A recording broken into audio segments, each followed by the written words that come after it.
បងអរគុណណាស់ដែលអូនអត់ចំពោះបងមិនក៏អូនទេបងពិតជាចង់នៅជាមួយអូនពិតប្រាកដតែបងដឹងថាបងធ្វើមិនបានមិនអាចឲ្យអូនខកចិត្តទេអានេះបងជ្រើសរើសឃ្លាពីអូនត្រូវតែបព្រិចបងជារៀងរហូតតែរកសុភមង្គលរបស់អូនកុំឲ្យឃ្លាតស្មូ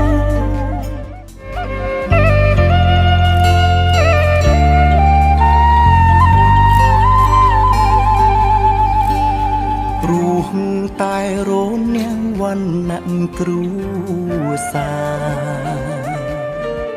មកបំបែកស្នេហាយើងឲ្យប្រត់គ្នាព្រោះតែបងក្រគេស្អប់នឹងទីទឹកលុយមករាំងរាស្នេហ៍អូននឹងបងគេឃើញទឹកលុយធំជាងទឹកចិត្តគ្រួសារអូនតែងឌីលបងក្រក្រៃគ្មានទាំងចំណេះគ្មានទ្រព្យធនអ្វីដែលអាចឲ្យរូបស្រីផ្ញើជីវិតសងជាតិក្រោយឲ្យបានជួបគ្នាសូមកើតជាអ្នកមានដូចអូនកុំឲ្យព្រាត់កុំឲ្យឃ្លាតស្មូមានតែអូនជាមនុស្សដែលបងប្រាថ្នាជាតិនេះយើងមានត្រឹមនិស្ស័យតែជាតិក្រោយសូមឲ្យមានវាសនា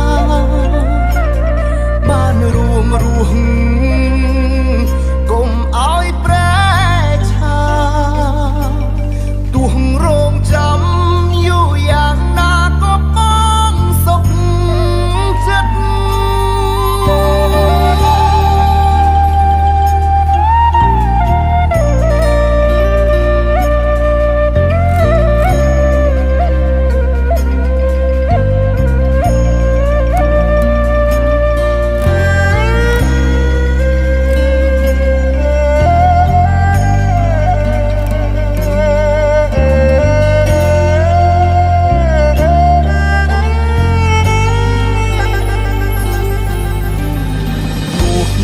ពេលនេះបងឃ្លាតឆ្ងាយនួ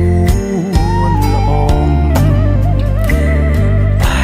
នៅក្នុងបេះដូងចងចាំជីនឹកកុំយំណាស្ងួនបងគ្មានថ្ងៃបំភ្លេចបើមានជាតិក្រោយពិតចាំយើងជួបគ្នាសងជាតិក្រោយឲ្យបានជួបគ្នា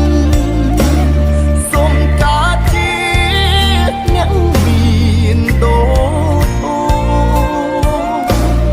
កុំឲ្យព្រាត់កុំឲ្យឃ្លាតស្មូមានតែអូនជាមនុស្សដែលបងប្រាថ្នាជាតិនេះយើងមានត្រឹមនិស្ស័យតែជាតិក្រោយសូមឲ្យមានវាសនាបានរួមរស់កុំឲ្យប្រែឆាទោះរងចាំយូរយ៉ាងណាក៏បងសុខចិត្តសូមជាតិក្រោយឲ្យបានជួបគ្នាសូមកើតជាអ្នកមានដូចអូនកុំឲ្យព្រាត់កុំឲ្យឃ្លាតស្ងួនមានតែអូនជាមនុស្សដែលបងប្រា